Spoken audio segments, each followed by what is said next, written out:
Welcome back to Squawk on the Street. I'm David Faber here at the Disney lot, and of course joined by the aforementioned Bob Iger, the CEO of Disney. It is nice to see you. Nice to see you too. Welcome to Disney. Thank you. I think it's fair to say that neither one of us could have imagined being here even a couple of months ago. It's only, 14 months since we did your exit interview, Bob. So, I'd love to just start off when you got a call, maybe it was from Susan Arnold or from the board, and they said, we'd like you to come back. Why did you say yes? It was from Susan Arnold. She called me on the Friday before the Sunday that it was announced. Much to my surprise, I was not looking for a job, and I was not anticipating that I would be asked back. But this is a company that I worked for almost 50 years. I have huge passion for the company, tremendous respect for the people. And she made it very, very clear that it was a time of need. They had decided to make a change at the CEO level. And I felt that I guess I had a sense of obligation.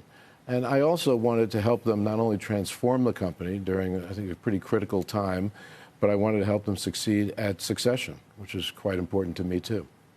You mentioned both of those things, transforming, and obviously we're going to get to a lot of the news that came out yesterday after the close.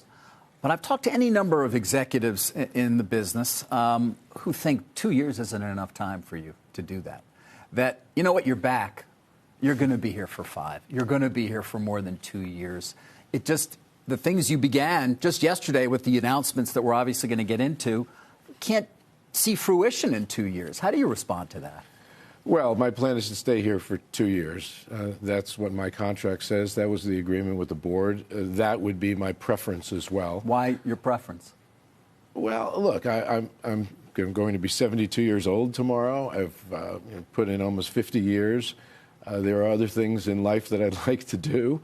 I also am confident that the board will be able to identify an able successor, and I'd love to have an opportunity to help that person be successful. Right now, it would be premature to even speculate. There are no plans right now for me to stay any longer. As it relates to 2 years and the sense that maybe that's too short a period of time, you can get things done very quickly. You obviously have to know what you want to do, and I show incredible resolve in terms of accomplishing those things, and get buy-in from key people.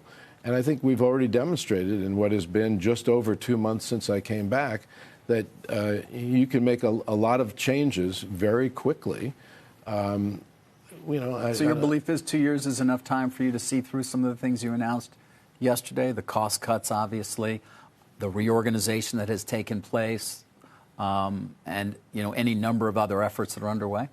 Well, I don't think you should look at it in terms of accomplishing everything in a period of time. It's setting the company up for long-term success and what happens thereafter. So my goal is, in talking about a transformation, is to set it on the right course for what could be many years beyond my tenure. And that's the goal. I'm curious, when you got that call and then you went to work not long after. I went to work. I got the call on Friday. I was working on Monday. On Monday. Yes. Yeah. And not that you had, obviously that was a change for you, a significant one. You were kind of retired. You were busy, I know. You seem to be enjoying your life, by the way. I had a great life. I figured out a way to have plenty of stimulation and zero stress.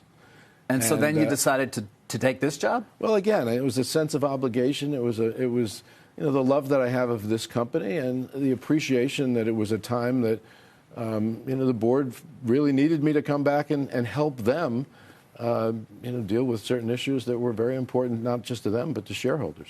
The company that you found when you did return, was it as expected? Was it worse than you expected? Look, I was aware of some of the issues that the company was dealing with.